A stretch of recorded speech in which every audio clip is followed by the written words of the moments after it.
Welcome to Home Cinema and Tech Review. In this video, I'm quite excited and I am going to review the Xgimi Horizon 20 Max. This is their latest model. It's right here. And you're seeing me through the light of the phone. That's why I'm holding the phone. It doesn't have to do anything with the review. And what you're seeing behind me is about 165-inch image. And more importantly, this is the level 1 of the brightness of this beast of a device. So we're going to dive deep as always. You're going to learn every bit of single thing. Total brightness, how you can achieve more, and what's the top of the power output of this device and how it performs in general, and which Horizon 20 series that you should be buying, the regular, Pro, or the Max. You're going to learn every bit of things in this video. Before diving deep to the details, don't forget to like and subscribe. As always, I'm trying my best. And in this video, I'm going to try my best to keep the video short as possible, because my wife and many of the friends said so. But since this is a detailed device, let's see how this video gets shorter anyway. So I'm going to dive deep. You're going to witness every bit of things like I told you, like sound test, picture quality versus a TV with ALR, without ALR, and what do you want to learn about it, like gaming and stuff. I'm going to tell you all. So stay tuned until the end of the video. And if you find links and affiliation codes, those are belonging to the channel, will support the channel, and you can get yourself a better price. So win-win for both of us, but you're going to learn positives and negatives as always. So you're going to learn the truth about the Horizon 20 Max from Xgimi. Let's dive in.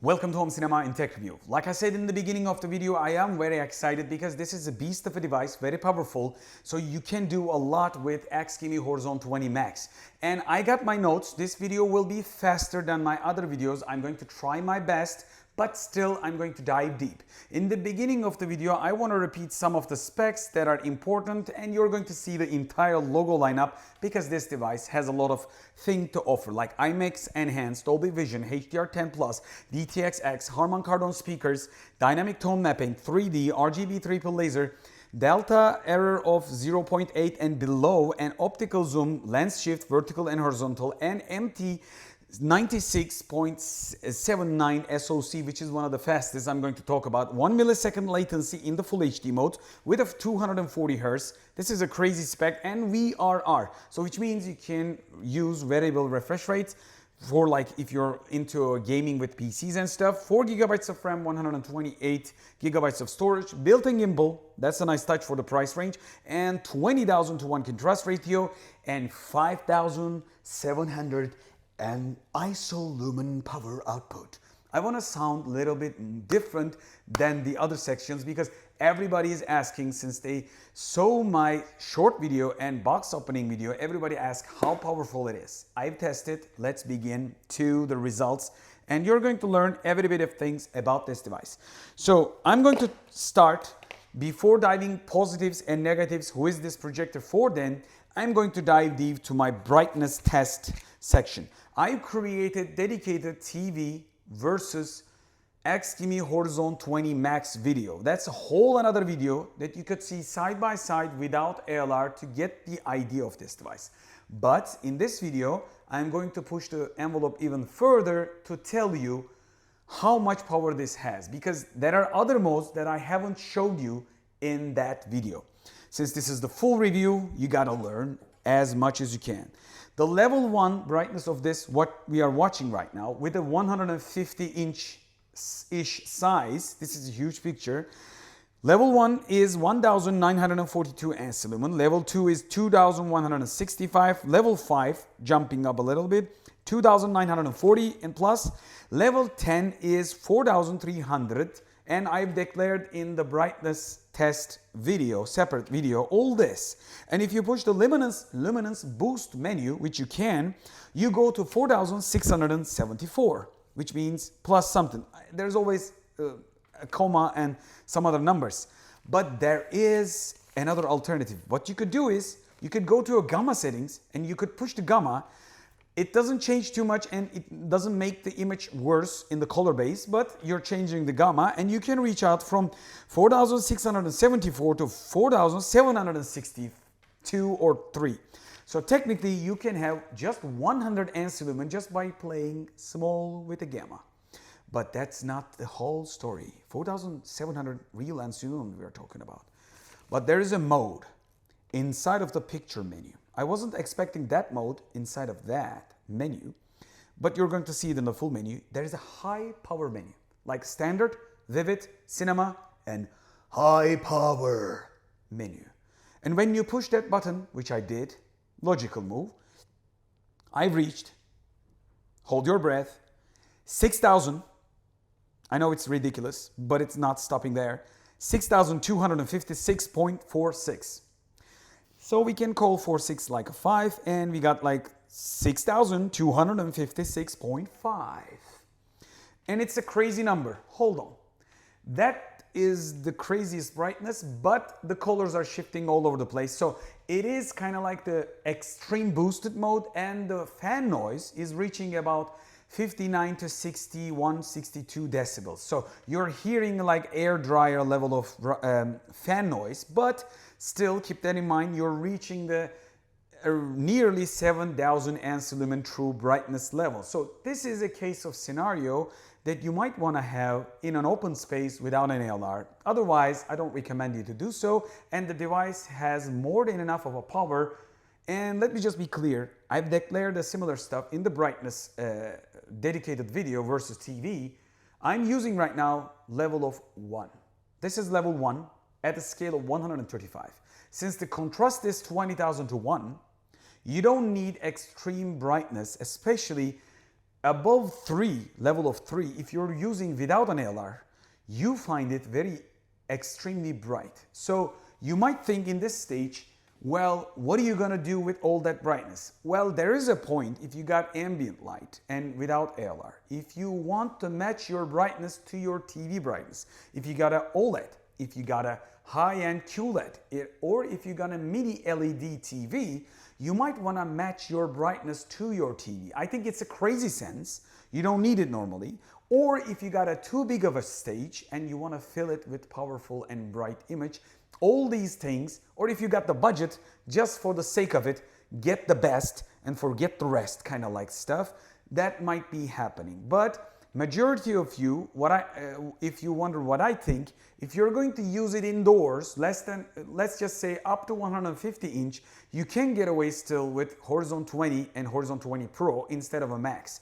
But if you want to go bigger than 200 inch and above, and if you want to match the TV, or you want to use it with ALR like Fresnel, Lenticular UST ALR style screens, or even long throw ALR, which I'm going to talk about, what type of screen that you can use it, maybe it might be another dedicated video. But for the sake of this video, keep it short. I want to make clear that you want this brightness when you want ALR and when you got ambient lights all over the place, like big windows and lights. If you want to replace your TV, this is the one to go. So to replace your TV, you got to buy an ALR, because let's just face it, to overcome the ambient lights, even if you're so powerful like this, you need a screen to create the best contrast in a lit environment. So with that being said, I'm going to dive in positives and negatives. This was the most exciting part of the device because you know the rest in the specs and everybody talks about it. So this is an exciting time. So my positives are, let's start with the positives, because device has a little bit of negatives if you want to be picky so much. So it is crazy bright, like I told you, 6.7K, which you won't be using too much. But 4.7K ANSI lumen with my measurements are great to have. I never had a projector like this contrast level. I've had bull projectors much brighter than this, but they were lacking a contrast level of this crazy LED triple laser devices. So technically I haven't experienced anything like this in my life, and it's great to have. Other than that, very good Harman Kardon speakers, which you're going to hear it recorded with Zoom H8 custom professional recorder setup. You're going to understand it, but I might create that video in a separate video because I don't want to get any copyright audio issues. I test a lot of different sounds like movies, surround sound effect, and also a musical quality if you want to use this like a speaker and musical environment like concerts and stuff. So get ready for that. And the scene that you're seeing right now, not representing the total contrast of it, because the LCD here pushing the light from this angle, and the bouncing back lights, because the ceiling and the walls are very close to the picture because the picture is huge. That's why don't get this picture as a full picture. And the triple laser projectors are creating purple tones for the cameras with the different sensors. So I need to color calibrate to show you what I see in real life. So other positives like optical qualities are very increased. They declare like a red lined lens, and it feels like a Canon L lens. I don't know if you use the professional camera lenses like me. I have 2 studios dedicated to photo and videography. I'm a professional photographer over 15 years, and I'm also showing my age. I guess I'm getting old. So if you have a professional level of lens, you know by now if you got red ring or some sort of like colored ring, you got some special lens. And the lens has a lot less chromatic aberration, many of the things that you see in the market. And one more thing, everybody wonders the speckles. There is a separate technology they declared with custom units. You can go back to the product description in the bottom of this video. So let me remind you, yes, there is still a speckle. If you're so picky, you might be able to see it, but it's reduced to the compared to the competition. But I haven't done a side-by-side test, so I'm not going to be able to perfectly answer this question. But for my eyes taste, I can clearly tell it is reduced. So if you're laser speckle kind of like obsessed or very sensitive to it, which I'm not, this could be another recommendation positive factor out of it. It's one of the fastest Androids that I've seen so far. I never seen anything this fast because of the latest SoC, and it's coming with Android 14, and also I haven't seen Android 14 device when it comes down to this sort of like all-in-one well-packaged devices. 4 gigabytes and 128, one of the pluses, so you can install movies inside and you can install games and play with the maybe gamepad or something with the Bluetooth support, but probably majority of you will connect gaming console. 20,000 to 1 contrast is something crazy that you have to see it alive. 240 Hz and 1 milliseconds, which I'm being honest, I won't be needing it, but if there is a power like this, 0 to 60, 1 second. Do you need it? No, but if you have the paddle to push it up and if you got the car to back it up, why not? So it's sort of like a spec that PC nerds will find more interesting than casual console gamers, but it is there for you to use it. 1 millisecond latency, 240 Hz at Full HD. In the 4K, you got 4K 60 Hz. If you're wondering 4K 120 Hz, I don't know who is going to use that, but we are lacking only that, but nobody else, I think, managed it, so that is not a negative, that's a great positive if you ask me. So if you're a true gamer, you might want to pick this up. Dynamic tone mapping and 3D is a nice touch. Gimbal is easier to use, and having the gimbal built in this price range dedicated, it's another gets thumbs up from me, so it's another positive. Other than that, cool. By the way, focus is one of the fastest that I've seen. Like if you move it automatically, sometimes you can't see if it's focusing or not, if it's did it already, or you know, it's like a fixed focus, you move back and forth. That's fast, and I will probably create a dedicated section. Other than that, cooling is very silent. You're going to see the decibel levels on the screen, but if you push to the 6700 amps lumen crazy high power mode, of course you're reaching about 60 decibel high boosted fan noise, but no issues there. You're not going to be probably using it anyway. And material is like above of the device is leather, and I made a box opening dedicated video. You can see the materials there, so every material feels like premium. Other than that, yes, metal remote really feels special. It's dedicated one piece, just carved inside of a one piece of aluminum, and you're changing the battery like a shotgun or, you know, gun revolver, like schlock schlock, or kind of like interesting sound. It's coming with springs, so when you push it, like it goes out. You have to hold it, by the way. Other than that, lens shift, really useful stuff if you're going to use it, but normally I don't use it. I put it in the middle of the room, but if you don't have a space, or if you got a column or something that you got to put it on a bookshelf that is placed a little bit, you know, back and forth, so you got to have options to move, and that's something you don't see for this price level with the rest of the specs. So It doesn't have too much of an alternative there. Another thumbs up. And other than that, Delta 0.8 and below makes this device really a color calibrated device, so you don't have to really calibrate if you're a casual user, but there are tons of tunability options if you are, nerd of a color grading, and if you want to create your best picture, you have to, hardware to do so, software to do so, but technically right out of box, Delta error less than 0.8 means it is going to match like QLED or mini LED TVs, majority of TVs. If you're not picky, you're not going to have to move anything around. Rotation under the gimbal, below the gimbal there is a rotating table, so it's not just gimbal. Some projectors have gimbals, they move up and down, but if you got a rotating table beneath, it feels really compact and you don't have to move it. You place it and you move it very slowly, however you want. That's another thumbs up. Optical output and e-arc is a great thing to have if you're going to connect external sound, which you might not need anyway, because if you're going to use it indoors like this room, this is a 25 square meter room, around 25 to 30, the sound is more than enough for majority of people, okay? And only thing if you want to add to this could be an active subwoofer for bass if you want the push of it. Because the size of this device is of course small and very compact, that might reduce the bass that you might need, but technically you're going to hear it. I found it that Harman Kardon didn't put the logo on with the Xgimi for no reason. So gets another thumbs up for the audio, and you're going to be able to hear it in the dedicated audio video or the section of the video. Other than that, what else can I say?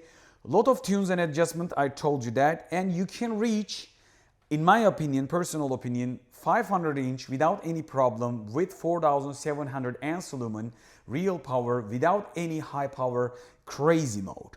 And that is normally outside of the reach of the home use if you don't have $1 million of mention, probably. But if you want to use it ALR, use it with ALR and replace your TV, then this is the thing that you might want to have.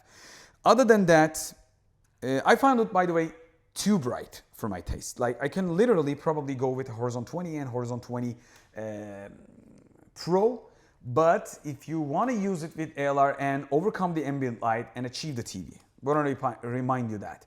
So isn't this device has anything negative? Like, if you want to be picky, what could you find out of this? Power adapter is 300 watt and it's a big device, and you've probably seen it in the beginning of the video. Well, there is two things that could be positive and negative about the power supplies that outside of the devices. Positive thing is, if you take the power supply out, you reduce the amount of heat that power supply produces, and that makes the projector less noisy, so you get rid of the fan noise and device always runs quieter and cooler, easier. But the thing that could be negative for some people, and I believe to do so, this creates a little bit of negativity. If you want to place it on a bookshelf, let's just say this high, okay, on top of my head, and if you want to put the adapter at the bottom of the bookshelf or underneath the couch, like you don't want to see the power brick, okay, you want to hide it, the cable length of the power brick and the projector height might not be enough, so it's not extremely long. So that could be my suggestion if they wanted to upgrade in the future. If they do the cable between the power brick and the projector like an additional socketed, so you can buy from Xgimi longer cable, that'll be perfection in my opinion if you're going to go to a route of a separate power supply unit like this. One other advantage of this choice is if you got a power failure, I don't think they will because everything feels like built premium, they could replace it much more easily. You just send the power unit and then get the replaced one. That's another thumbs up. So it is on the repairing side much more. So these devices have long laser life cycle, so they tend to last like TVs, okay? That's why you need to rely on everything. That's why I'm talking about it. Other could be negative. All I'm saying is not totally negative, but that's another thing to know. This is also gimbal is little loose. That's one of the notes that I take. So what I mean by loose is you can move the gimbal, okay, however you like, but it's a little smoother than I was expecting. I was expecting something little jerky and harsh to move around, because when you make it a little softer, it is good for general user. But if you are a guy like me moving the projector from one place to another and don't want to change too much, or if you got cables, you know, if you hook up too much cables, you want some sort of little friction, more friction to, when you put a HDMI cable in, you want the gimbal to more steady. And if there was an additional adjustment from the side like stiffness or the bottom, it could have been great. But that's just a recommendation. It's nothing negative technically, but it could be something to happening. And the bottom rotating table is again little smoother than I expected. So sometimes if you put cable and just touch a little bit, it returns, and if you leave the autofocus and keystone, and it just automatically does it, so you got to recalculate it. Everything fast. This is not totally a problem. I just want to tell that out. I think I've covered nearly everything positive and negative about the Horizon 20 Max from Xgimi. If you have any questions, you can always ask in the bottom of this video's description, the comments. And if you find links that is probably my affiliate link of the channel, I might repeat this in different sections. You might be able to help the channel to grow, and you might get yourself a better price from Xgimi products. So you can use my affiliation code or not, you're free. But if you want to support this sort of informational channel, I am trying as hard as I can and keeping things honest, and also trying so hard. It's not an easy thing to do. And all this stuff that you see, like test devices and TVs and stuff, that some of them are not coming from sponsors, are expensive to do so, you know, to teach you what the actual device is. So I think I've covered nearly everything. Let me know what you think about this review. And this review hasn't even finished. You're going to see the different sections, okay? Get ready for the audio quality. Get ready for the picture quality, side by side, with screen, without screen. And I don't know what else to tell you. You're going to witness every bit of sections. I'm going to try to keep them short because I don't want the video to be long, but technically I've already made it, I guess, long enough. 20 minutes nearly video time. Thank you for your time. Thank you for watching my videos. Without you guys, this sort of brands wouldn't be probably sending me this sort of projectors for me to review. And I'm also learning a lot by reviewing these, testing these, and I hope you learn something out of this video, because I want to make my videos, you know, informational. So I want you to subscribe if you haven't yet. Thumbs up, like the videos, hype them if you can, if you have the hype points, and just say hi, or at least say something in the comments. That supports, because YouTube love comments. In the next video, hopefully we will see each other. And until the next video, bye from Home Cinema in Tech Review, and hoşça kalın from Türkiye, Istanbul. And let me just, in a cool way, tell you, this is a powerful projector. You might want to check it out. Let's go to the deep settings and samples. Welcome to the ALR and Xgimi Horizon 20 Max versus TV section of the video. I don't want to keep this section long because I've already made a dedicated brightness video and already did a dedicated section that I completely told you what is there to know about this. But again, eyes always wants to see such a stuff. So right now the projector is interestingly running in the lowest spec at a level of 1. And it has 10 levels, and it has also luminous boost, and it has also high power mode, which I told you in the beginning. The TV is running 1000 nits, full power, and 65-inch TV. So this is a 120-inch ALR screen. So technically, we got nearly 4 times bigger screen. It would be exactly 4 times at the 130-inch, but consider this. This is the level 1. So while I do push the brightness of the projector, it might go outside of the reach of the camera's exposure, because I exposed for the TV.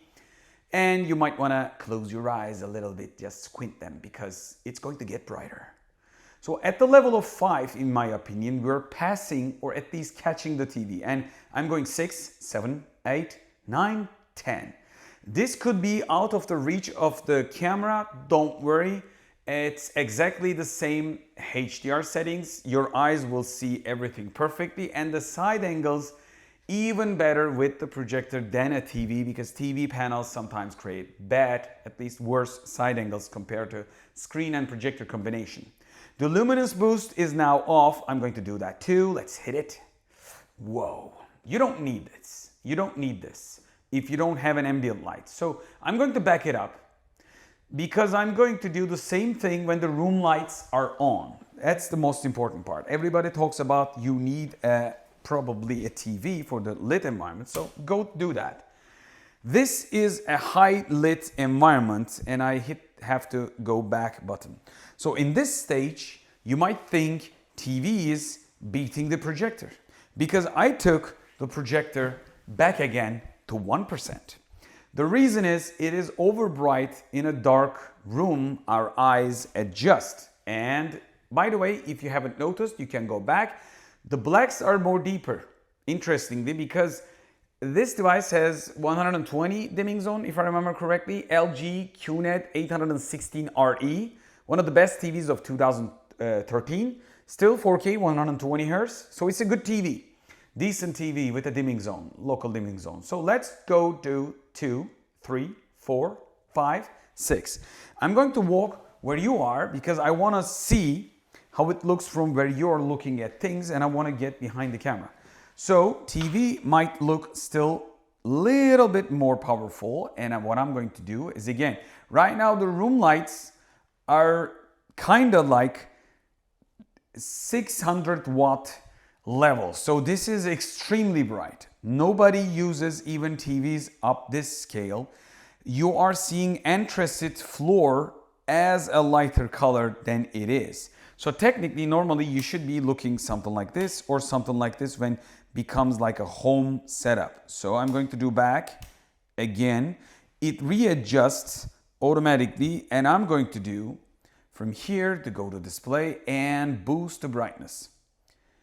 So in this section, I am not going to go to the full power of this projector. High boost mode, high power mode, because it's changing the colors and shifting. You don't need 6700 ANSI lumen. So I told the same thing in the beginning of the video. If you have, let's just say 500 or 600 watts of studio lights, if you got a very bright room, then this is the projector to take on instead of a Pro or Horizon 20 regular. So when this power is useful, when you got too much ambient light, you have to beat that light. And we are positioning this projector not perfectly on the ground and the lowest angle like the ultra short throw projectors does. And this is an ultra short throw projector screen. If you got a Fresnel, you will have better contrast, and you will have better dynamic range because you're blocking more ambient light.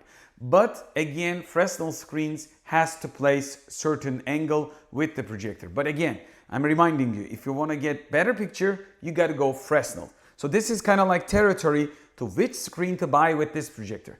So if you're in a dark, you don't have to buy a screen, but if you buy an ALR, any ALR, I'm not talking about long throw ALR because those are kind of like showing more laser speckle, even though this device reduced. So you should be thinking about lenticular UST projector like this one, like I do. This is a motorized screen and I love it because of it. It closes up. But if you don't have to motorize like this, like me, you could go fixed Fresnel and you will get a much more contrast and you will get much more ambient light blockage.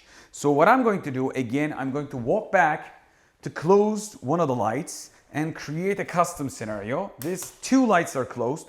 This room is already more brighter than many rooms, and I'm going to close entire light around the room, and I'm going to open up an ambient light. This ambient light is just firing to the ceiling, so that's what happens. Right now, where I sit, I can read books. So you're not actually getting the amount of light in this video. So even though this is kind of like adjusted video, the screens are similar brightness levels, so you will get kind of like a sense to it. But more importantly, I made this whole topic as a whole tutorial, but I have to repeat it to make sure you understand this topic. You gotta watch my brightness for projectors guide, and I show it side by side with the TV, how much power really matches how much of a TV. So if you got the same brightness from a projector to a TV, you are upscaling the size of the image, or you're stretching the image. So technically you got 4 times bigger light source right in front of your face. So this is too much. Once you realize that, I am trying to technically show it to you as much as possible. That's why I am shooting this style that nobody does, because it's difficult, because you have to color grade the triple laser device to match exactly what I see, and the second difficulty to match the TV and ambient lighting in the same time. So this is a difficult shot, and I want you to like and subscribe for this reason. A lot of efforts, a lot of thoughts before the shoot. So how would I use this projector in a lit environment? Well, I would use this projector in a lit environment on a level of 5 in a room lights. I would use it like this. Not boosted mode, I would go 5, okay? And when that happens, if I go 5, automatically luminance boost closed. You've probably seen that. And what I'm going to do is interesting. I'm going to first leave this light on and take the screen down. And if you're wondering what screen this is nothing projector screen, 120-inch UST Lenticular ALR. And if you use the coupon code under the description of this video and under the probably first comment as a fixed one, you can get a discount. So right now I'm stopping, I guess, in the kind of like middle. So you are seeing the contrast lost if you use non-ALR setup with the white wall. But this is a lit environment. I want you to understand how good the image is when the lights are off. But you might still think, hey, ALR really changed stuff. So you haven't mentioned in the beginning. Well, ALR always adds contrast. And I made a dedicated tutorials. You should go back and check those tutorials. But the reason that I show you this, the contrast loss is not just because of using ALR adds a lot of stuff, but also bouncing back lights come back to the wall that we have, white wall. So if you always have an ALR, you will get much more contrasted image from any projector. So I just want to remind you that that is not a negative about Horizon 20 Max, but it's a general rule of thumb. I recommend personally, if you got lit environment quite a lot, go for Fresnel. Or if you don't have technically extreme light, and if you want the flexibility of a screen and the wall, limitless wall, then go like this. Because I love this, because normally I watch, let's just say 120, and if I have a 300-inch wall, I could close down the screen, go far back, or maybe even optically zoom out and create the biggest picture possible as much as you can go. And if I close the TV, you will have a better contrast because TV's lights are now off and no side firing lights without an ALR. This looks really good, and it's the level of 5. It's not boosted, it's not level 10. It is far more than my eyes need. I would go, if I want to watch this at scale, like probably it's getting a little bigger, let's just say 125 or something, maybe 4. So a couple of inches, I would use it at level of 2, believe me. And if I push the light from standard to vivid, again, 1 or 2 is my enough of a section. But having the gas pedal and horsepower is always nice to have. This section is over. I hope you get a clear idea. Welcome to audio test of Xgimi Horizon 20 Max. What we are going to do in this video, I'm going to use the Xgimi from 50 centimeters away, the Zoom H8 professional recorder, just like this, as you can see, 50 centimeters. So this is going to be a proper length. And the Zoom H8 is a professional sound recording setup, and it has 2 condenser microphones placed like this with a 120-degree each spherical audio recording setup. So you will have a clear idea about how the ambient recording is, so you will have a clear idea about Dolby Atmos and surround sound effects even with a single device. And if you're watching this inside of the full review, there will be a section that you watch the Dolby Atmos and some Dolby DTS kind of like stuff, DTS X stuff, maybe THX stuff from different videos. But if you're watching this in a separate audio review, it will be separated because of the copyright issues in case we have something like that. So you will be watching an unlisted video, and that's dedicated for just audio enthusiasts who wonders what kind of music that it can play and how it plays. So it will be including this playlist created in the Home Cinema and Tech Review channel. So without further ado, what I'm going to do, I'm going to hit the record button here and also make a clicking sound so we can have a synchronization. And I'm going to close the ambient lights and I'm going to play directly starting from this place. Let's begin.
So this was kind of like the first stage that we showed, but before diving deep, I want to remind you that when you go to the sound settings, this was just a standard sound.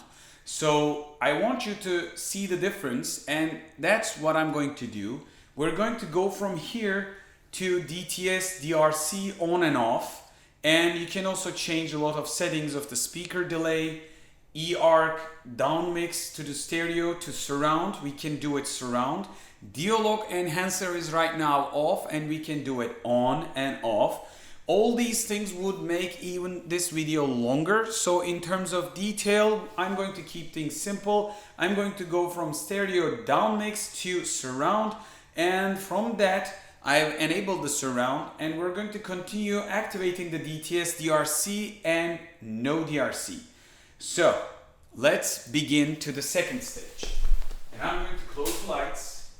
Again, we're going to continue, play the same videos, okay, from the same playlist. Let's open up the most advanced sound, this.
DTS Virtual X, we're going to listen to that.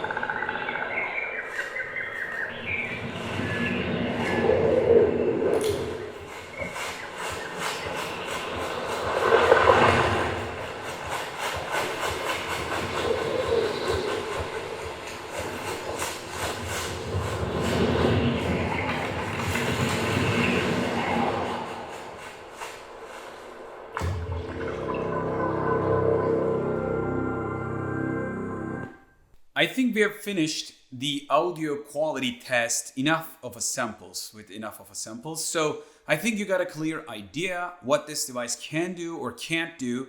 If you want me to make a, final statement about the audio, Harman Kardon did not put the logo for no reason. That's obvious. And if you have ever listened to Harman Kardon portable speaker, you're not going to get something different this time. And DTS Virtual X really works, makes a difference. I don't know if you can hear it through this recorder. There will be another upcoming probably setup in the future videos. I will create a human head or human ears leveling with the different mic setups with the multiple channels. Try to capture even more quality. So for that, I want you to subscribe and like the channel as always. Hype the videos if you can. So in this section, all I can tell you, I really loved it, and I wasn't expecting this much of a surround sound from a standard cubicle, speaker. It really outperforms many in the market. I want you to tell me what you think. I think this is very good speaker for the compact size. It's far more than enough. Just use it by its own, by any standards, for about 30 square meter room like this. But if you want to boost it up for cheap, you can just add an active subwoofer to it for the bass, because the rest is more than enough. And that's about it. So I'm not saying this is missing out the bass. It has a lot of bass, and you heard it, especially with the cello. I think with the instruments you heard enough, and with the trailer style sounds, I think it has a lot more depth than you think for something small and compact for form factor size like this. Let me know what you think about the audio. This section is over. If you watch this as a dedicated video, again, don't forget to like. If you watch this as a section, and you can go to the next section. Bye. In this section of the video, we are going to dive to the picture quality settings and how they affect the picture in general.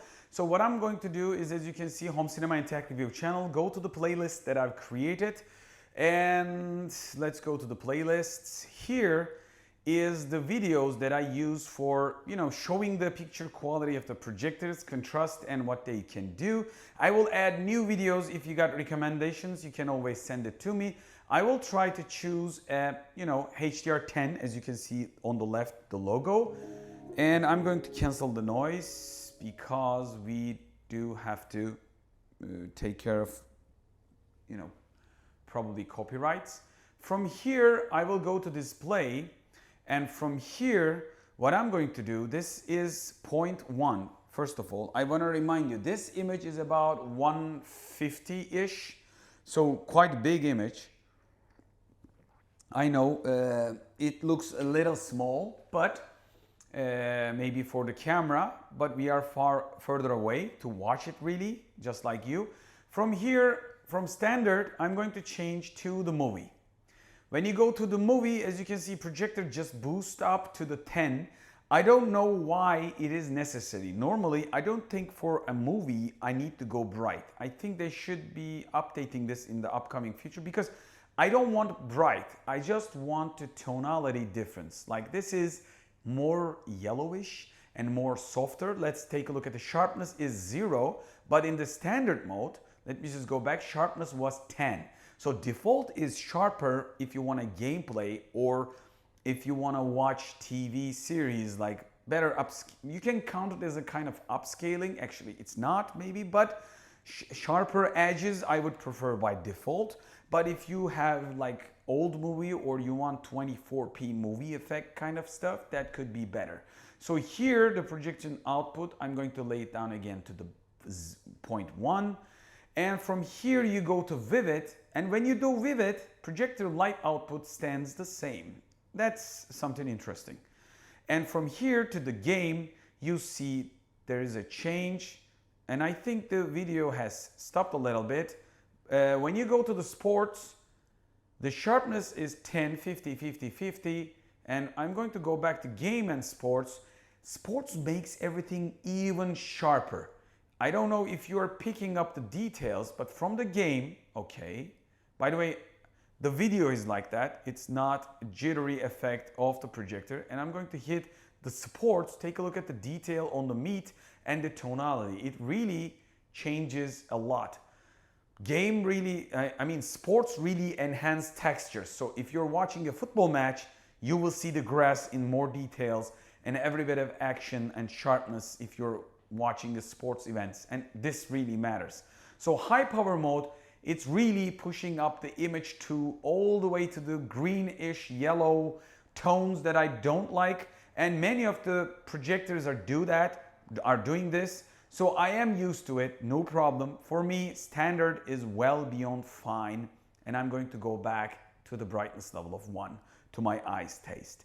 And from here, if I go to enhanced settings, I wanted to do something different. I wanted to play something else. Let's do play a video a little bit different than this. And no, not this. Let's go to the OLED video, because I think we have to do this. Sorry for the commercials. Another commercial, but this time this commercial is 3 seconds. Yeah. So we're going to dive deep to the black settings, okay, and dynamic black. Let's go do that. Display, enhanced settings. No, not the reset defaults. Enhanced settings. Are you ready? Dynamic black on.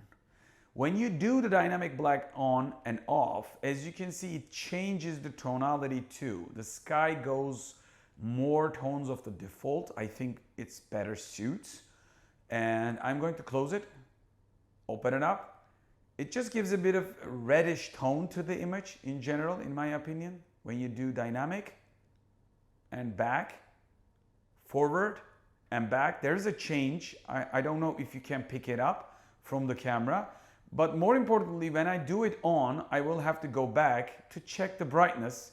And yes, projector brightness output goes to 10 again, but without the luminance boost. So it's not doing exactly the pushing till the edge, but right beyond, like right 1 step or 2 step back of the edge, because we have only 1 step left to the brightness luminance boost. So dynamic black adds a lot of stuff, but in order for us to see it more clearly, I think I need to do something like this. Let's do it again. Stop in a scene so we can have a better idea. So I'm going to stop the scene here. So I'm going to try a couple of times. So advanced settings from here, dynamic black is on. Whoa! It's not just brightness, off and on. I think when you look at the spoon, especially, take a look at the spoon, brightness and black levels are, white is increasing, but the dark is in the same place, kind of. So that is technically quite a lot of increase on the contrast.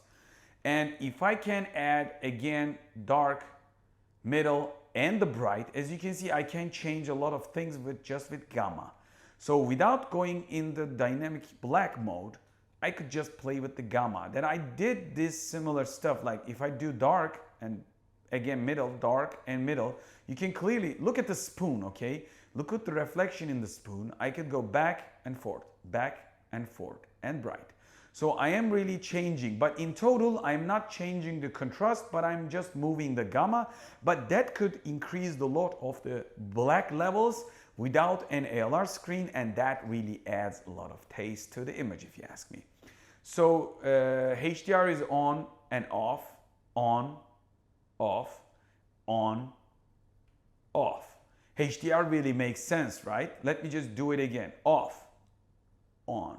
It really boosts everything up. If you got a HDR content, this is the way to go. I think you should always leave it on and MEMC in the middle by default.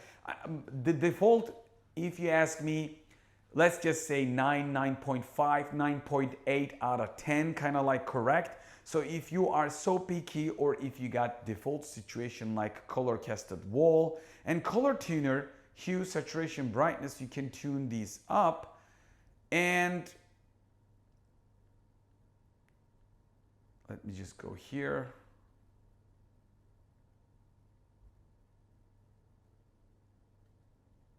Okay, so it's in the middle. I need to find a color section. So I think I've showed you enough about the contrast. I'm going to go for a color section of this video, something colorful. Okay, and I have to reduce the brightness, sorry for repeating some of the patterns, to get the dynamic range with the camera, because some of the stuff lost along the way, not because of the projector, but because of the brightness goes quite up high, and I can see it with my eyes, but the camera cannot, at least with the fixed exposure stuff. So I'm going to go to the advanced settings, and first of all, play with the gamma. This is dark now, and I'm happy with the blacks. And this is mid-level, dark, mid-level.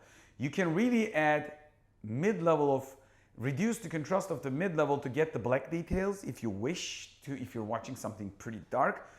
And this is the bright scene if you're watching too dark of an image, or if you're playing a game like a horror game, you want to see stuff in the dark, shoot the enemy and stuff. So dark, middle, and bright. So the dark is perfect for white wall or a white screen in a dark room without an ALR, and enhanced black. I'm going to go here, pew, extreme. So I'm going to hit back. Sorry to repeat some of the stuff again, but I got to do this. I'm experimenting with you guys.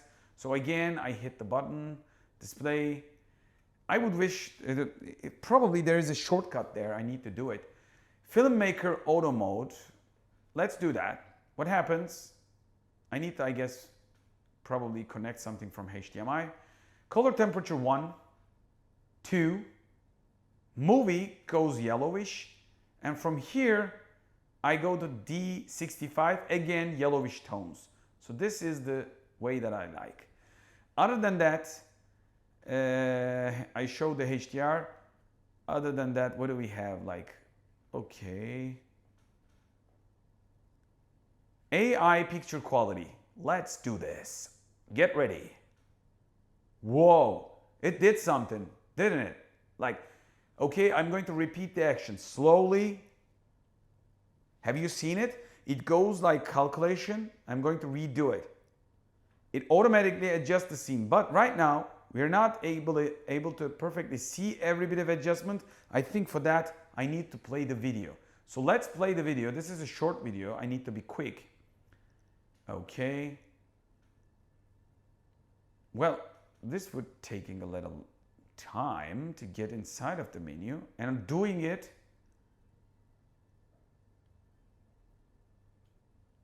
back, doing it. I think it's really analyzing stuff and trying to make a decision out of it. And right now, let's close it. DI film mode is auto and off and auto. That doesn't change. Adaptive luma control, medium, low, off, medium, low, strong. So medium is fine, I guess. Local contrast, low, off, and high. I think we need to keep the scene in the default mode to explain this. Let me just stop the video here to do this. So quite a bit of good picture if you ask me, and you can use these videos in the playlist that I created, and you can always recommend videos to include this playlist. It's not mine. So it's all of ours, like we can all test it from here. AISR in the middle, low, off. Let's do it. I can see some differences around here. If you be careful, off, there's a detail increase in the middle of the flower. That might not do the justice, so we should go as something different as a scene, something like this. I will stop it immediately for a darker scene, maybe, because sometimes you can't understand the adjustments truly deeply unless you have the right scene to show it with. I know this could take a while, SR, and the demo 1. Let's hit back, demo 2. So in the middle, low. Let me just tell you the difference. I don't know if you can pick it up with the picture quality of the camera can allow. If I do off and on, these areas are sharpness changes. And second, take a look at the water on the tomatoes and around the edges. A lot of sharpness added, and strong is highly, kind of like extended sharpness with the Photoshop. So I'm going to demo 2. So on the right, you can clearly see image is soft. On the left, image is kind of over sharpened. Okay, when I follow, you can clearly see sharpened, glow on the edges. This is kind of like, if you don't like digital sharpening, you should be keeping this in the middle. You won't recognize it on the flow of the video, but most of the time, this is how it performs in a low res video, probably, this is a 4K footage, you don't have to do it, but if you got a low res, it can increase a lot of sharpness to the edge without too much of a noise. So it doesn't make too much of a noise. This is proper image processing, if you ask me. So you can keep it off, low, and the middle. Middle is fine. And decontour right now is in the middle, low. Let's do that. So I'm leaving it again the middle. So we have 3D settings, but that's a whole another, as you can see, 3D mode is side by side, top to bottom, frame packing, and here I'm going to say off. And also 3D to 2D is on and off. If you got only one Blu-ray player, like a Blu-ray movie, like the 3D version, you can convert it to 2D, and that's a nice touch if you ask me. Low blue light is off, low, middle, and high. Yeah, image is getting yellowish, but for now, off is okay. So I'm going to show you one last thing, the sharpness, how you can push it up. I'm going to push it till the edge, and I'm going to go back to the 0.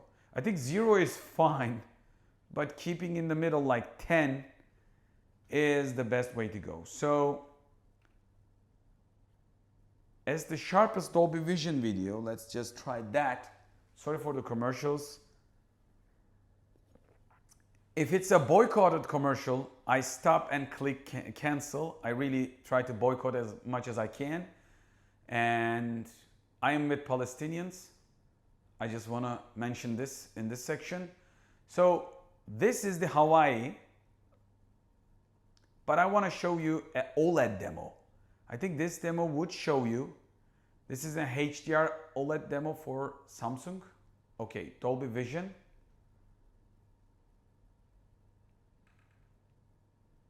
How the blacks are good.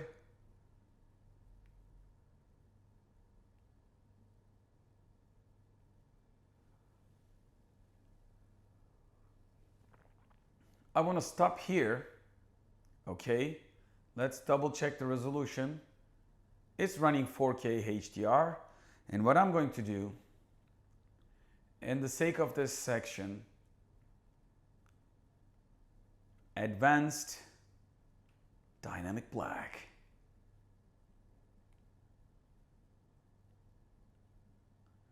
I don't know if the camera can pick up. This is without an ALR screen. If you ask me, there's a little bit of contrast loss with the wall if I compare it to ALR, but without an ALR, you will be happy with this projector unless you have a room lights on. This is a true TV style image, and that's why I'm always keep repeating the same stuff. Don't buy a new TV. Of course, you can buy a new TV always. I would also upgrade my TVs time to time, but get yourself a good projector. Take a look at this.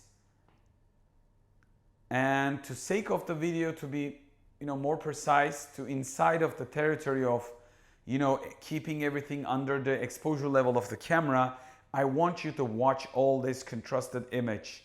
And this is as far as I can give it to you with the camera. This section is long, I know, but you gotta see this section, dedicated section. And you got a lot of tunability with this projector. So what more could I have? There was a wall adjusting. By the way, when the movie is applying, to be able to change the settings is again a fine tune, if you ask me. Like, you can literally change stuff when the movie is playing at the background, because this thing is very powerful. And color space, if I remember correctly, DI film mode. There needs to be wall adjustment. If I remember correctly, color tune, saturation, brightness, hue. You can correctly control anything.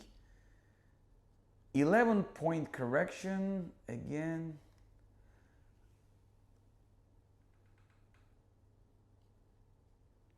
I've seen in the menu, but where? Right now I can't remember, guys. Sorry for this, but display and sound, the picture, Again, the same menu, I hit back. Again, I hit the main menu. I've lost a little bit inside of the menu. Display and sound again, the projector. Image correction. Yeah, wall color adaptation. That's one of the things that I desire. Like some of the stuff that we use should be in the picture modes, and some of the stuff that's like speaker mode, I think should be inside of the audio settings. Because if you go back and forth like this is the quick correction. So if you got a wall color adaptation, after enabling it, wall color will be automatically measured and colored, balanced with the screen, and will automatically adjust the brightest for the best color production. So you got auto of everything, and you can restore. So if you got a color casted wall or light setup, room setup, or kind of like a curtain that you use like a sun blocker, and the projector screen, like me at home, I do it sometimes, even though I have professional screens. Sometimes I prefer simplicity. So this is something good to have. I think the only thing that I should show you for the picture quality and stuff is the zoom and lens shift. That will be another section. Here we are going to take a look at the image shifting settings, vertical and horizontal. You go to the settings, from there to projector, from here to, as you can see, image correction. Here we have the auto keystone correction. I'm going to show you how fast it is in a wider angle, and wall color adaptation. And here we have the image zoom. When you hit that zoom, you have the left and right buttons. From right, you got 1.2 to 1 throw ratio, and when you go like this, fully zoomed in, I'm still doing optically. Here, 1x means 1.5 to 1 throw ratio. So you got 1.25x zoom. So what you could do with it is 125 inch, go to 100 inch. Or from 100 inch, I suppose you could go 75 inch. So technically from 100 inch big picture, like a projection picture, you can go 75 inch without moving the projector, just mounting on a ceiling or something. You are good to go, going from TV to projector scale. So that's how good it is. But that story doesn't end there. You can go even further with the digital zoom further away. But I don't think that you should be doing, because the rest of the image is going to be around like optically kind of like light cast a little bit, because you're digitally zooming, and actual resolution loss along the way. That happens with every projector. So I'm going to go back and big again. We were using like 150 inch-ish image. So lens shift, it's always nice to have the shift. So as you can see, I can, using the lens shift, when I move the object, result in some smart features to be unavailable. Autofocus, auto keystone correction, wall color adaptation, screen rotation, eye protection mode will be unavailable. Specific features may vary depending on the model. So this is what you should have been considering. And although it doesn't say, probably the gaming features might be also, again, because it has to calculate the shift of the image. That's why I am telling you, exactly match the projector where you want it to have, and you don't need to use it unless you have to, but you have a dedicated column that you have to shift the image. Let's do that. Shift the image. I am moving the image quite a lot. I think I moved the image, what do I have to do? Okay. I moved the image about 40 centimeter right now, roughly. For a 150 inch image, still, I need to confirm it before doing it. I can do the other side. That's always nice. So you got in total, I guess, 80 centimeters for screen like this. I'm speaking roughly. So other than that, you can go below, but quite a lot. This is where the things get weird. Half of the image is on the floor. This is where things really useful. You can, whoa, it's still going. I wasn't expecting this much.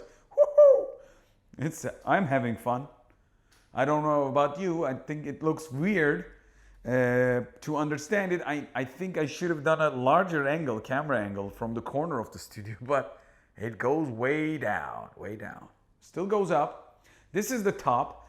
What this does, you can really match the image to your eye's taste. And this is the perfect height for this size from where I sit. And I really love this image shifting, but I'm going to go arrow to move. How can I reset this? Like if I hit back, lens shift, I think it stays in the territory. So I'm going to go back to the regular placement. I guess I'm in the middle. So image displacement, digital displacement. So you can rightmost to the level, leftmost to the level, top and bottom. So I think if you digitally zoom in, you could do that. So I am not going to make this section longer, but this is probably about digitally moving the image inside of the picture that you've created. So you can do that. It's also a nice touch if you have to solve a problem. But I don't think it will be ideal for such a powerful and beautiful image device to use in a worst case scenario like this. Just try to find a place to get the best image. And other than that, image rotation. I've never seen something like this. Let's do it. It makes me feel like Top Gun is diving like airplane or Inception. Kind of like weird. Pretty weird. Crazy stuff. I mean, am I correct? No, this is the stage. So, well, this could make sense if you have some sort of like, if you're laying down on a couch or some sort of, you put this projector and projected upward ceilings, and if you're living right beside your bed, you might want to readjust it according to how you sleep or how you lay down. Or if you're in a caravan, you might want to adjust like when you're camping if you're powering this out of an EV electrical vehicle. And screen restore is always nice touch, and I'm going to hit lens shift is restoring. So it does the magic and we are good to go back in the business. I guess other than that, everything, manual keystone correction is always there. Let's do how far we can go. I think it's unnecessary at this point, but let's do this. Still going. Still going. It's far more than enough. You wouldn't want to have such a thing. What the hell is going on?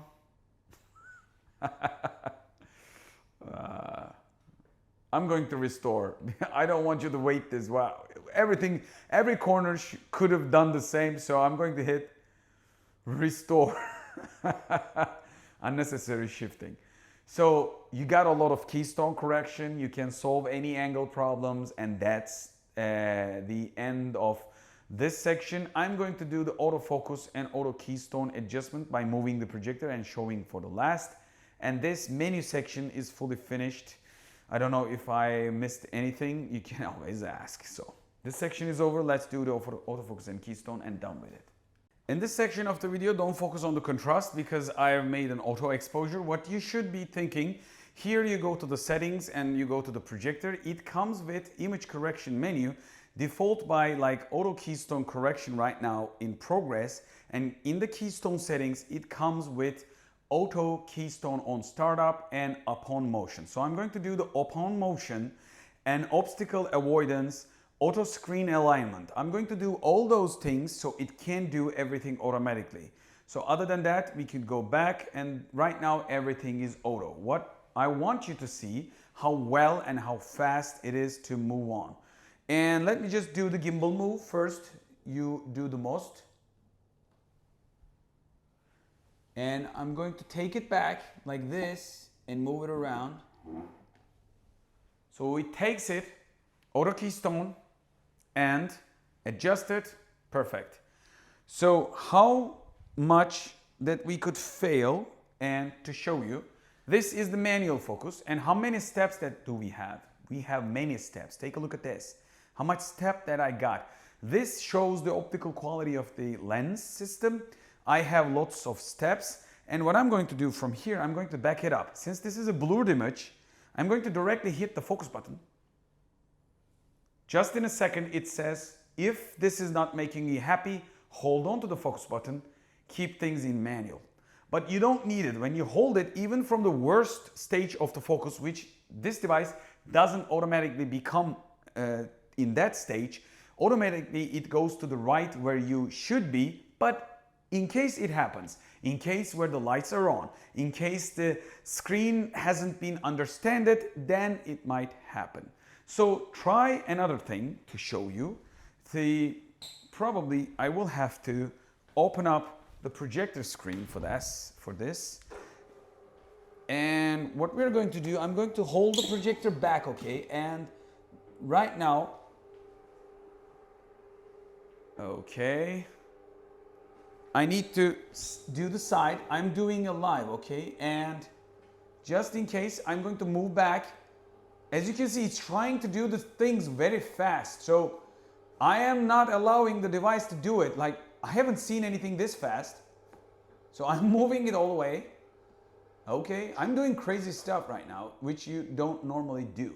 So I'm going to go here and here, okay? Let's see what it does. Can it understand the screen? And, okay. So if the device has failed, let's do it again. This is nothing wrong with the projector. This is the worst case scenario. I got subwoofer at the back and it did a pretty good job. Just a little bit image left in here. You can zoom it up. You can tune it very fast. And this is not the big deal because I can just rotate the projector just a little bit. Just take a look at this. I have the gimbal and it perfectly fits. In a second, I'm ready. Are you ready? I think this is the image that you want to see. Of course, in the dark scenes, since this is an auto-exposed captured moment by the camera increases the brightness. So in the light scenes, you're getting a better picture. But in the dark scenes, camera is trying to boost up the ground because it's dark and the picture because it's dark. But I think it's overall working very fast at the autofocus, autocorrection, and screen alignment. And if you got a fixed screen, then there is no issue. Fixed screens are more easier to understand by the devices. So if you got a dedicated painted area or a dedicated fixed screen like Fresnel's that I recommended to, that's about it. So this section is over. Picture is great, sharp, and you know how it works right now. This section, I want to show you something extremely crazy and unnecessary. I'm going to walk to the screen. This is not a logical stuff to do. How small you can go. I mean, nobody will try to do such a idiotic stuff, but this is, I guess, 32 inch. And I am wondering, could I go even smaller? Because this distance is not a table distance yet. So if you want to use this as a gaming monitor, so because this is a 240 Hertz 1 millisecond device, 90 centimeters. Normal tabletops, is about like 70 centimeters. Let's try that out. I'm going to move the projector on the table and even move it a little bit more closer. So it's still sharp. I don't get it. It works. So it's under the territory of 70 centimeters. Let's do a smaller. I'm doing a joke now. Nobody does this. Well, it couldn't do it. By the way, I'm going to be blind. I'm trusting the auto exposure. Well, it really works. I don't know about you, but this is crazy. So, can you use it as a monitor? Yes, you can. I don't know, you will though. If you buy something like this, you won't have to do it. But if you're a designer, if you got a small space and if you have like mounted on, let's just say from an extrusion you have created, you maybe not buy a monitor. If you're not a professional color calibrator, you can add a custom placement and you can use this as a 32 and 40 inch monitor because it's a 4K device. And I give it a shot in my early videos, even with a cheaper projector. So why not with the expensive ones? And to be able to use it small, it gives a lot of versatility. I know you guys are thinking this is out of reach, but simplicity and craziness scenarios doesn't end with the home cinema and tech review. I try things that no other people most of the time tries. That's why this channel exists. And I love this. So, let's do it again. Fix the screen, man. Fix the screen. Come on. Just a little bit. You probably device needs a little bit more to understand where the screen is. So it uses the optical zoom.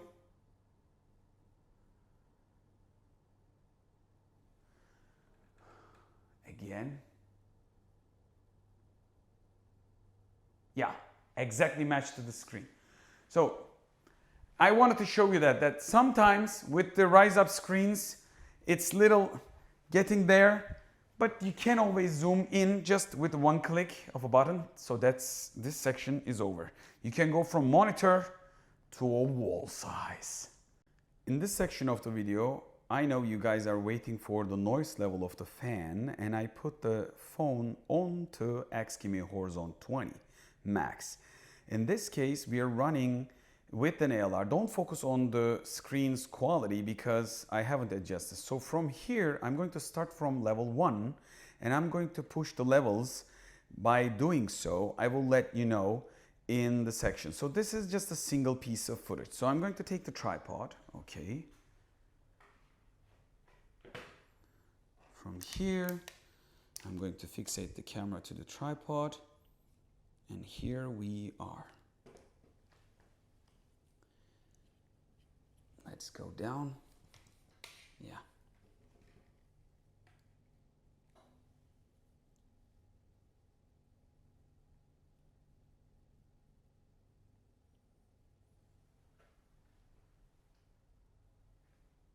So 28 to 30 decibel by default, running a huge image. Level 1.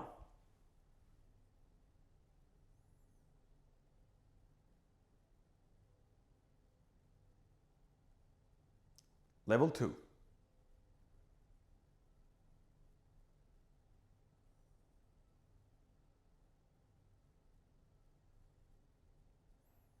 Level 3.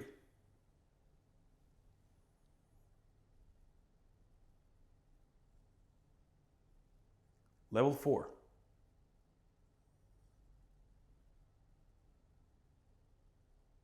Five.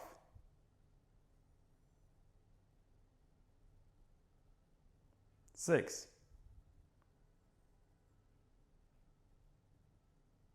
7.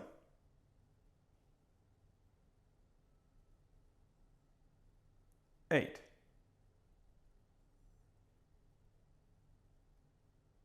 9.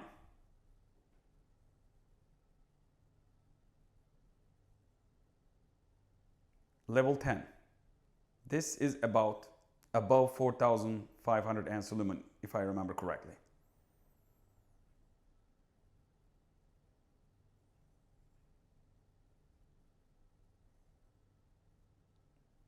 Luminance boost is on.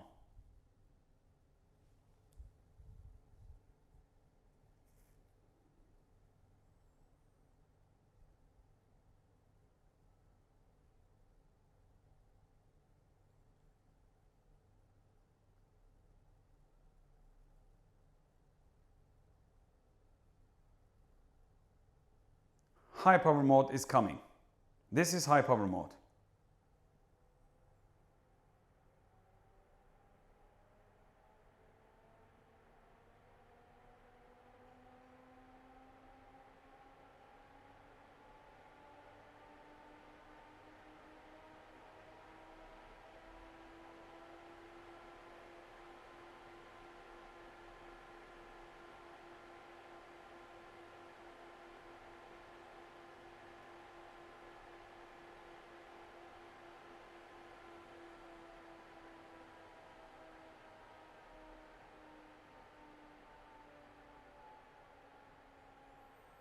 I am dropping down the brightness.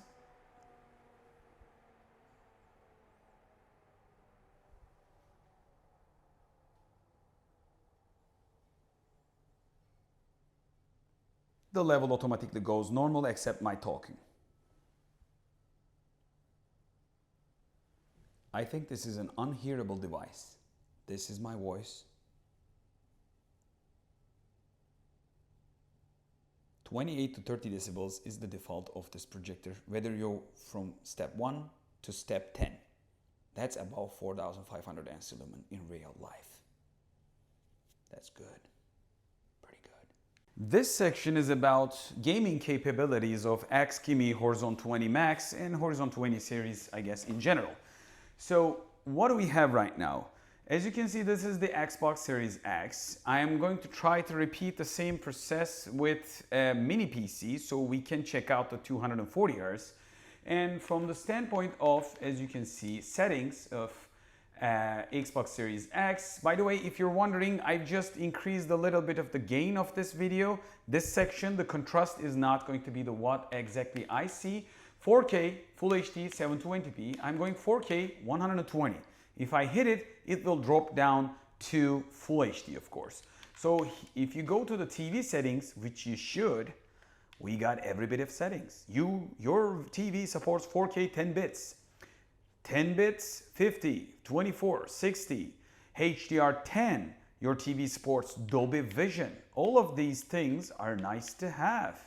So we don't have anything. And your TV supports Dolby Vision for gaming up to 4K 60 Hz, but you may experience issues like increased input latency, it says. But we don't too much. And I'm going to test with the PC slow motion settings. There will be another section. Some people ask, and I am going to try to include dedicated section for latency setups. So this is just my basic setup. I will try to improve it. For that, like and subscribe. So we're going to start with 4K 60 Hz. So this thing is a beast, as you all know, and I'm going to show you some of the settings while the game is in the background and running from Xbox Series X. From display, the brightness of this device, automatically it gets the Dolby Vision, and we get to see the Dolby Vision logo, and automatically picture mode goes to Dolby Vision bright, and you can go Dolby Vision dark. And when you do the dark, it just increases a little bit of the contrast and less of a brightness, which you don't actually need, if you ask me. So do I need it? Well, this size, like 130, 35, which I don't. I'm going to drop down it like the 1 or 2 again for the sake of my eyes, because I am very close to your closer than you. So what happens is, if I drop down the menu to the below, since we're talking about gaming, in the advanced menu, there is a game section, but the default by default, Xgimi Horizon 20 Max and probably Horizon 20 series in general comes with ALLM on. So when this happens, auto low latency mode is already on and automatically understand what the device is doing, tries to capture or give you the best signal possible. So when you drop down your resolution from 4K to Full HD from console, it could go 120 Hz, and from here, latency will drop down. But if it comes like this, let's do it, okay? ALLM on right now, it does the magic, but when you go to the game menu, automatically low latency mode is on. Did you see that? Did you see that? Did you see that? So it's kind of like options that we have: standard and boost. Switching to boost mode, reduce the latency. It says, after switching, the auto keystone will be restored to default. Please manually move the projector to the front projection, and on the boost mode, screen size, shape, and position adjustment might not support it. So this applies to many projectors that use the DLP and also high-speed gaming mode from, let's just say, 120p to 240 Hz level. And if you reduce even like 4.2 milliseconds like the other ones, other competitors, which I think far more than enough, but this is like a territory of a gaming monitor as 1 milliseconds. So you should be expecting the reset of the keystone. So perfect placement needed, and other than that, you don't need extremely anything else. So I'm going to go back, okay? I can also add a crosshair in the middle. I can change the color and the shape of that crosshair if you are playing in FPS games, which I don't think logical because of the huge size of this. The ideal thing is third-person games. And I'm going to go from here to go back, cancel the auto low latency mode, in case you did this, okay, if you cancel it, what happens? You go to a gaming menu. As you can see, everything is off. Do you see it? When the Dolby Vision is activated, if that was before the main menu, okay, default Android menu, I could have done adjustment in here. But when you do ALLM off, you go to the stage. Let's do that. Go to the menu. This is the default menu of the device. It automatically changes from Dolby Vision. And I'm going to go from here to advanced settings. I'm going to go from here to game mode. From here, menu is locked. To change the menu, let's take a look. Okay. I'm a little bit angled compared to you. Dolby Vision, okay. PC mode is off. I need to find ALLM. Okay.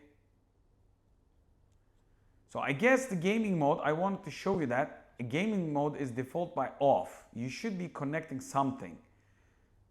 So other than that, if I can find ALLM, yeah, I think the ALLM only opens up. Let's try to do that. Only if you switch the source from Google TV to Android, let's do that. It automatically gets the Dolby Vision logo and you see 4K 60. And we should go to display. And do we have the LLM? ALLM?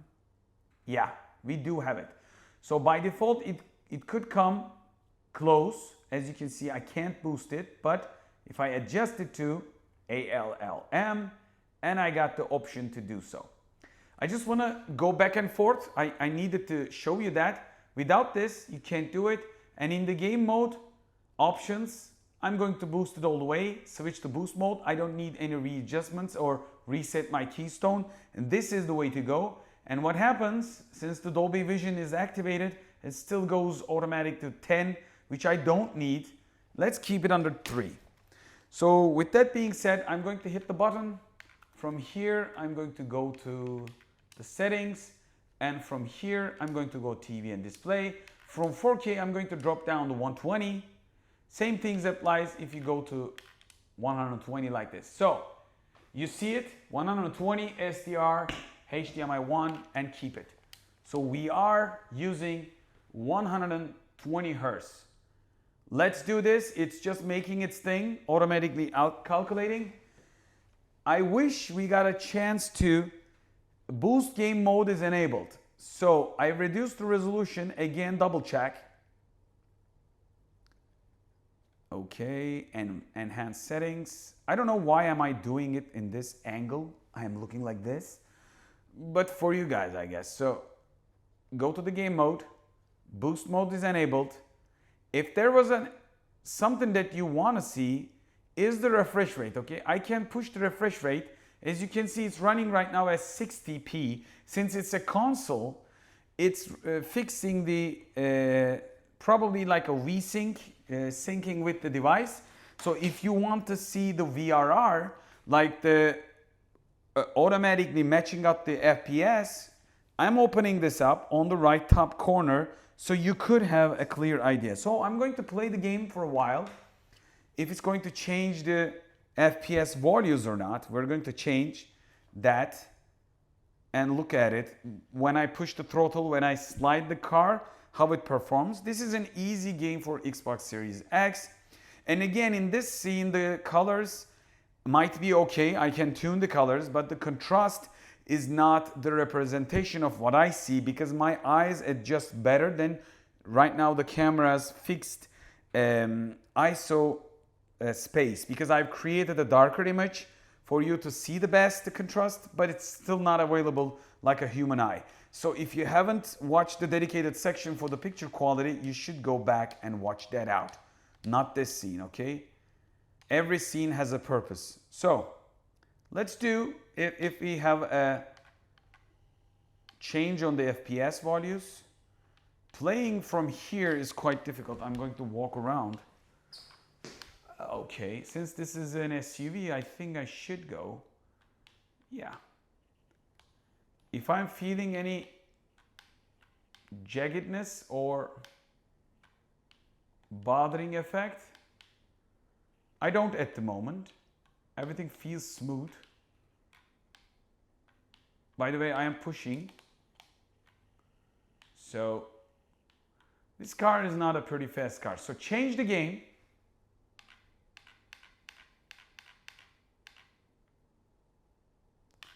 I think we should go something in the gallery.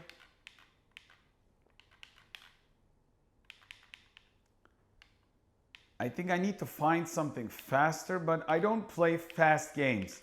You guys must think that I am kind of like a old school, and I am. And you're not wrong if you're thinking like that. So, okay, let's do a Streetcar X. This is not the best race game in the world. If it plays, I haven't played that for a while. So I'm going to go to the PC and we're going to look at the, not the FPS, I'm not going to play game, but we're going to check the hertz levels, and also I'm going to slow motion record scenes. And people ask me, oh, the game wanted an update. So I'm going to go to, if I can, to Mafia. Since it's a slow game, still, we're going to check the FPS, if the FPS drops. Okay. This is a slow game if you wonder. Like, cars are slow. This is the Mafia 1, the original game. And it's in the 50s, I guess, maybe early, like 30s. I don't exactly remember the date, but normally, whoa, I shouldn't have done that, I guess, with the passenger. Everything feels smooth. And I think we should go to the PC testing and slow motion to show you. And people ask, like, could you, some people in the comments that ask me that, please do a slow motion video. I will capture 240 FPS if there is a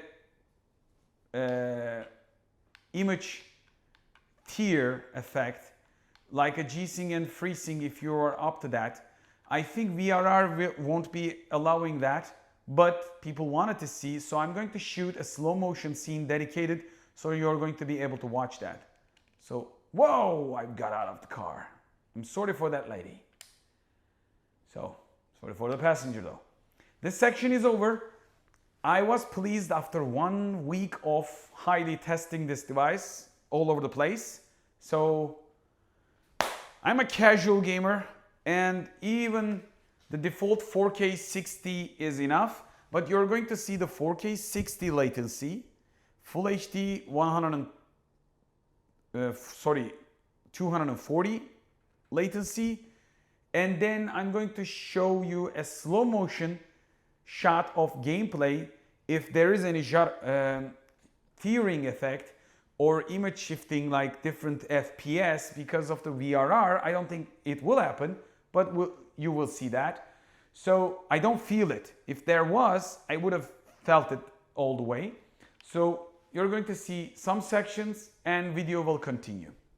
Yeah, that's about it. Let's do. In this section of the video, I want to show you how the hertz levels are working with PC. I am using Geekom A8 Ryzen 9 8945HS. It's the smallest thing, just like a Mac Mini, but it's a beast of a device. It can play a lot of games. So I am going to do display settings. I've connected two devices from HDMI. One is TV, the other one, of course, the Xgimi Horizon 20 Max. And right now, both of them are, since they are 4K, right now I'm giving the same resolution of Full HD, which their hertz level is more higher in that sense. So I'm going to go 4K first of all, we need to do both of them 4K. So in terms of recommended upscale of text or sizes, like zoom in, it's 300% rare. Now that's why the texts are big. So I'm going to go advanced display. As you can see, this is the Xgimi TV and it says 4K 60 Hz. 12-bit YCBCR 420 standard dynamic range SDR, and when I hit it, I can see 60 Hz, 120, and 240. But if I do that, the resolution will change. So device gives the information, but it's only available at Full HD, so no 4K 240 Hz. So that could be a joke, I guess. So I don't know any TV that does that, natural home style TV. And so technically we are having 60 Hz right here. And if we can do for this, let me just do it. 120, as you can see, display resolution will change. That could cause unexpected results. So keep the change. I'm not going to do that. So what do we have? Like 4K. Okay, I will do 240. It says 240 Hz, but still desktop mode is 60 Hz. So technically I should go, yes, you can see these with quotes. There's a star right beside it. So I don't want you to understand this topic wrong. So you gotta lower the resolution to reach in real resolution and Hertz combination. So what I'm going to do for the Xgimi, before diving deep, go to the TV. I'm going to go back to the 60 Hz, and as you can see, everything is of course same. I'm going to change to LG QNET 816. It's a 120 Hz TV and 4K 120 Hz. So this is a 4K 120 Hz gaming capable TV. Let me just do that. Keep the chains. And as you can see, TV can do it. So high-end TVs can do it. But even this TV can't do 240 Hz. And that's where the Xgimi could shine. So what we are going to do? First, to achieve that, I'm going to go back to 60 Hz from TV. I'm going to go back to the Xgimi, and I'm going to go back to the settings. And I'm going to change the resolution of the PC from 4K to Full HD, where this Xgimi Horizon 20 Max will shine. So we're going to boost even higher. From here, I'm going to go to advanced setting. This is a tutorial, guys. And here you can see 240. And we are having 240 Full HD SDR signal right there in Xgimi Horizon 20 Max. So this is right now beast of a gaming device. So in the upcoming section, I'm going to test latency of the TV and the projector. Let's see who wins. Stay tuned for that. And let's just do the TV before diving that test. 120. At least give it a shot, like half the speed. But again, TV could do it in a 4K manner. So I'm not saying every bit of way projector is passing, but this is the fastest projector that you can buy, and projector can beat up the TV in many ways, and I've already shown you that. So let's go to the second stage of latency test.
Welcome to another section. I forgot to install the microphone because this just came to my mind later on. You guys are asking most of the time, what if you connect a hard drive? Is it going to see it and to be able to play the movies from inside like an offline content? This is my old, very old Western Digital 500 gigabytes of USB 3.0 hard drive. It's not even a thumb drive, it's a bigger thing. So this is the USB 2.0 and this is the USB 3.0. What I've done so far, I've installed from Google Play the VLC for Android. This is the first time that I'm running, so no gimmick. So let me just close the lights of the studio. So it asks no file access, access standard media, access all files. I am giving the access to it. So let's just take a look at this. Access to manage all files. Let's see. We can find the VLC. Yep. And we allow that. And I already did that. Okay, so I think I allowed. Okay, I'm going to go to the next stage, start the VLC. So do you want the VLC add devices like portable film archive, which is my drive? Yes, I said yes. So I am normally downloading content that I purchased digitally or if I have the Blu-ray. So if you're thinking about the content, original content, always buy the original content. For example, I have the Bugs Life Blu-ray drive and this is the 4K. Of course I have the full HD, but this is the 4K Bugs Life 1998. So let's open it up. Is it going to be able to play something 4K? But the sake of the video, I'm going to go to the menu since it's working very fast. Let's do that. And okay. Yeah, I'm going to move it. As you can see, it's pretty fast. It's blink of an eye. So I'm going to go back. This was a 4K movie. So let's test something another. Okay, Bibli. I guess this is the movie. So okay. So I'm going to, unfortunately, I have to do this. This is about the copyright. Don't get this section wrong. It works perfectly. Let me just move it forward. It is darn fast. So, for people who wonders, is it going to be capable? Yes, it is. It works more than fine. And playing the 4K content really matters. Some of you probably might think that I've skipped some of the stuff. This is probably H.265 4K. And again, you might be thinking why the hell this guy is doing always animations, but take a look at this. This is a 4K movie. It takes a little bit of time. This is Brave 4K. The reason behind it, I want a sharp image as much as possible. So this section is over. Welcome to the dedicated full menu section of Xgimi Horizon 20 Max. Horizon 20 series will be probably similar or same, probably. So technically I'm going to dive deep, but before that I need to do this. I've searched the neutral gray screen from YouTube and that is going to help me to neutral my gray tones so I can color tone this picture to get the exact colors to what I see. Because triple laser projectors cause pinkish color imaging on different camera sensor. So I want to make that clear, and on the top left you got the screen test text written inside of a white piece. So I got white and gray. So I've color graded already probably, so nothing to worry about. We're going to continue through the rest. Since I locally choose that I'm living in Turkey, so it just gave me from Prime Video recommendations of what Turkish people watches. And let me just go quickly. This is going to be, no waste of any of your time. So I just wanted to show you how fast it is. It's pretty fast. I never seen any projector this level. At least there are some closer projectors to this, very close. And it's like edge to edge maybe, but this is probably by far fastest and Android 14. And I'm not going to waste any time. By the way, if you're wondering, the SoC of this device is probably written in the beginning of the video. So you got 4 gigabytes of RAM, 120 gigabytes of storage. So that'll give you the most speed out of it. And probably you're going to be very easily be able to use it with a GeForce Now style and connect a Bluetooth gamepad and convert this projector to a gaming console. And I might do that in the upcoming videos, but it is going to be dedicated. In this video, I'm not going to focus on that. So no waste of time. When you go direct, you all know by now the Android, and when you go all the settings on the right, we got inputs, screensaver, display, sound, accessibility, Wi-Fi, and Bluetooth. So without using and wasting any time, the display and the sound will take the most of this section of the video. So I'm going to go quickly to the input because inputs has something different than the others probably. Let's take a look. We got Google Home TV. This is the based internal Google Home. HDMI ARC and eARC 1 and 2 with no signals right now, and input settings shows switch to input where we can hit and go to the same settings. Input 1, HDMI 1, as you can see, pin lock, edit names, no signal, time, standby timeout, and HDMI edit version, as you can see right now, 2.1, but you can do it 1.4, 2.0 and edit. Other than that, you can do similar stuff to, again, HDMI 2. Global CEC control is on. This is when enabled, your TV and connected devices can control each other. So if you want to let your other devices to control this one or this device to control the other one, vice versa. So allow TV to turn off connected devices if you got sound bars like HDMI ARC, or if you got any like probably AV systems, amplifiers, receivers that you want to use and combined with this, which is logical if you got a dedicated setup. That's a nice touch. Allow connected devices to turn on the TV. This, as you can see, explanation, when enabled, powering on your connected devices, also power on your TV. In case of this scenario, powering of your projector. So if you want to open up the Xbox and then Xbox to open this device, that might be useful in my opinion. So I haven't personally tested these features, but these features are there for. Normally, I do it all the time. I first open up the Xbox with the gaming controller. So you might be seeing that in the Xbox section or gaming section. So the second thing, screensaver, no problem. Wi-Fi is regular. Accessibility is general. So text-to-speech, scaling, blah, blah. These are all Android features, and we're not going to spend time. You got the fastest Android. You all got to know that. So here we are. First, go to the sound because the display will be the longest part. And I made a dedicated sound section, but I will try to improve that my sound recording capabilities. As you can see, user, DTS Virtual X, which really works. Game, sports, movie, standard.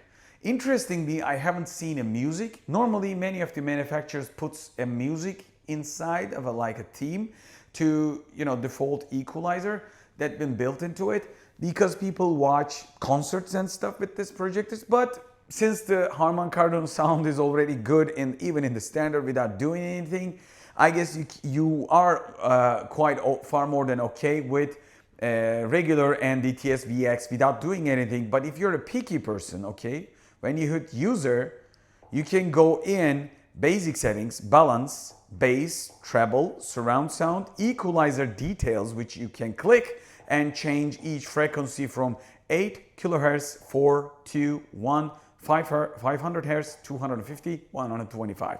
So you can tweak around as you go with the treble, bass, and balance if you like. Other than that, DTS DRC could be opened and closed here. Speakers could open and closed here if you want to connect, let's just say, optical cable and go with the flow of your original setup, like if you have dedicated receivers and such. I told you.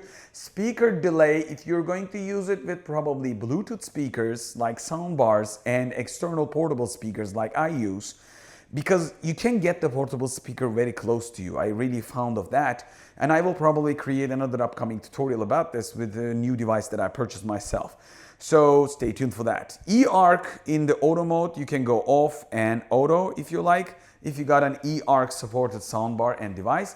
Down mix mode in the stereo right now, you can go surround.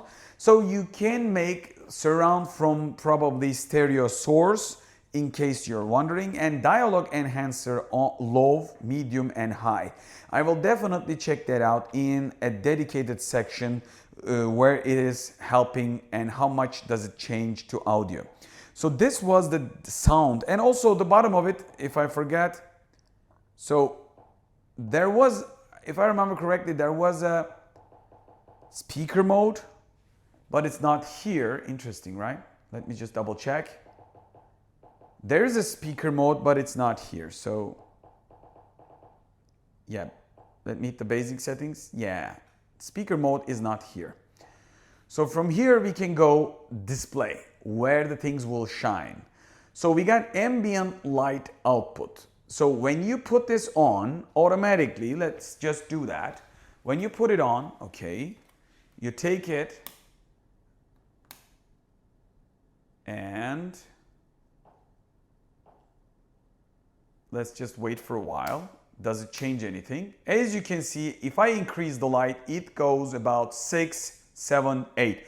Right now, thousands of watts of lights are on. This is a controlled light environment of my studio, one of my studios. So I'm going to close it up to make it manual because this video exposed to level 1, which I am suitable, and I really love little dimmed image. By the way, the image is still extremely bright for a lot of people. So luminance boost, I've showed you in the video, when you hit it from the level 1, it will boost up to the level 10 automatically, because when you go to 10, then you boost. It's a logical thing to do, I guess. Like normally you don't boost before 10 because you can't have the steps, right? So this was about that, and I'm going to go back to the settings. Picture mode, standard, movie. As you can go, things get a little bit yellowish. The majority of the time, things get a little softer on the sharpness of things when in the movie mode, and it becomes little like a old film style. Little yellowish tones could apply any projector mode. I think this is very soft and lovely if you want this sort of look. And from here you can go to vivid. I'm going to show you all this in a second while the video is playing at the back. Picture mode, game mode, sport mode, and the high power mode. This switches up the luminance boost, power up to 10, the fan goes crazy, and the noise is increasing, but I'm going to go back again because we don't need in this section. I'm just going to go back to level 1. I just wanted to clear this section so you can understand how much things that you can do. So you can manually adjust the brightness, contrast, saturation, sharpness. In the standard mode, this is 10, but in the movie mode, it goes softer. Filmmaker auto switch, when it automatically understands if you're watching a movie or not. Advanced settings, this is where the things get nerdy. Get ready. So 11-point white balance correction, as always, if you're a nerdy person or if you want exactly match your room light setup or your dedicated screen colors, you might have also a wall with color light colors on it, and we're going to talk about it in a second because there is a dedicated section for that. So you got 11-point white balance correction. Right now it's enabled. Gain, as you can see, you can push up like this and you can go like this. I'm going to go back to the regular and I'm going to hit back. So from here you can go red, green, blue adjustments, which is very good. 2-point white balance correction, gain and offset. When you hit gain, you can control all the gains of red, green, blue. And when you go offset, you can control the offset. Color temperature is, let me just hit it, 1, 2, movie, and that's about it. So you got 2 tones. I think each one of them, like, oh, yeah, then we go left, we got another D65, color temperature 1, 2, and movie. Those are about that. Dynamic black enhancement is here. I think it would have been a little easier without the advanced setting, dynamic black level enhanced, kind of like open and close from the direct first menu. They could always do that, but that's not a big deal. Gamma is in the middle. You can tone up the gamma to the bright, middle, and dark. Right now we are in the dark room. You can tone it to dark to increase the contrast. But right now I'm leaving in the middle because middle ground and default tones of this projector is quite good. So you're going to see that in a minute, don't worry. Color space, DCI-P3, BT220, Adobe RGB, native, and we're going to go back to the DCI-P3. Color tuner, hue. You can tune the hue from flash tone, yellow, magenta, cyan, blue, green, red. From here, saturation, red, green, blue, cyan, magenta, yellow, flash tone. And brightness, you can do all the same things about this. So you can really tune, if you're a professional photographer like me, if you color calibrated your customized IPS monitor and you can tune up with your projector, you can really project the image to the, who knows, customer, maybe in the background in your photo and video studio. You can shot movies with this. You can mount this projector onto a ceiling and you can mount, project at the background. I might create kind of like a guide in the future using a projector with Unreal Engine maybe, but that'll have to wait a while because I'm too busy.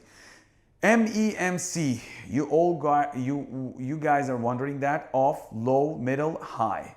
So right now it's in the middle and we can go low, and HDR is off at this stage. Dolby Vision notification when you have the Dolby signal.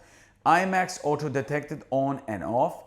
HDMI RGB range is right now auto. The game mode is right now, as you can see, passive because we haven't connected anything. PC mode is off because we don't have HDMI source right now. You're going to see that in the gaming section. Probably projector super frame right now is off and on. I have to check the user manual for the details, but I want to show you there is a menu there. DNR, strong, medium, low, and off. Medium is fine for everything for me. MPEG NR, strong, medium, low, off. IE picture quality, because probably this is an artificial intelligence picture quality. It could automatically adjust to the scene and you can leave it on. These things are having good SoCs, CPU, GPU combination, upscale capabilities and stuff. DI film mode, auto. You can go off. Adaptive Luma control is right now medium, strong, and you can go low and off. Medium is fine. Local contrast control is right now medium, high, low, off. AESR, and when you hit it, you see in the middle demo 1, demo 2, demo 3. Let's do the demo 1. So in the middle, I feel a little bit different. Hit demo 2. So that's a nice touch. You can apply before and after, but with an image that will be more logical. So a dedicated picture section will come, don't worry. D counter, middle, low, and off. Low blue light, low, middle, high. I would probably leave it in the middle, but for now, I'm okay. Reset the defaults so you can mess up without having, stress. You can mess up anything you like and then reset it all. I think the picture mode is here and finished. So through the rest of the video, I want to quickly show the entire menu. Projector menu is here because still there we have a lot of stuff. Let me just take a sip of, I guess, a tea, black tea, Turkish black tea. So projector, image projection, image correction. But before that, display sound. Let me just go here. And as you can see, picture, screen. Picture is the same menu. Screen is here. When you hit it, it says automatic screen mode. So I am a little bit away from, sorry, I got to go to the full menu. So some of the menus are going back and forth. So screen, sound, audio output. So when you hit the sound, you visit the same menu technically. So the audio output is here. Digital output, auto, bypass, PCM, Dolby Digital, probably Dolby Digital. What is this? Dolby Digital Plus and Dolby Digital. Yeah, this is just MAT and that's about it. So I'm going to leave the auto. Digital output delay, that's another nice touch if you got a, maybe optical output or eARC to delay. Bluetooth delay is here, good. So audio output device is right now auto. So I'm going to go back from here to full menu again. And this section is, I guess, over. And account and profiles, privacy, system. The only thing that I can show it to you here, power energy modes that you can shut off timer, power on behavior, schedule power off, and advanced settings, standby, power LED brightness, and light bar. What I can do from here, I can show you about Android 14. This is what matters. In July 2025, the update patch. This is something nice to have. So storage base, you got the full space, 128 to 4 gigabytes of RAM. Other than that, you get cast, while casting, always and never, like let others to control the device. So other than that, this menu is over. So go to the projector settings. The Bluetooth speaker mode is here. Interestingly, I would have wished, this is just a wish, okay? This would be in the sound menu because it would be much faster if I just want to directly use this as a speaker. I have to go inside of the full menu to the projector and the Bluetooth speaker mode. Nothing bad about it. You got the mode here. When you click it, it just becomes just a speaker. Eye protection mode is right now off, but when turned on, lowers brightness to avoid eye irritation when detecting object pass. So I did it because if I don't, this projector would be always closing itself in the full review. You can do it. I will show you also how it works. Let's do that. I am walking in front and here it is. Just in a second, it really works. And very fast. So I'm taking the risk to canceling this. Projection type, auto, front, ceiling, rear.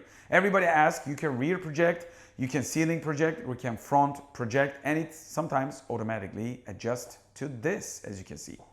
Focus point, autofocus, manual focus, learn remote focus. So if you don't know how to remote focus, which is quite easy, you just click the manual focus or hit the focus button and then double click it probably. We are going to test that out, and then go right and left or up and down with your remote control. We can do that in a second.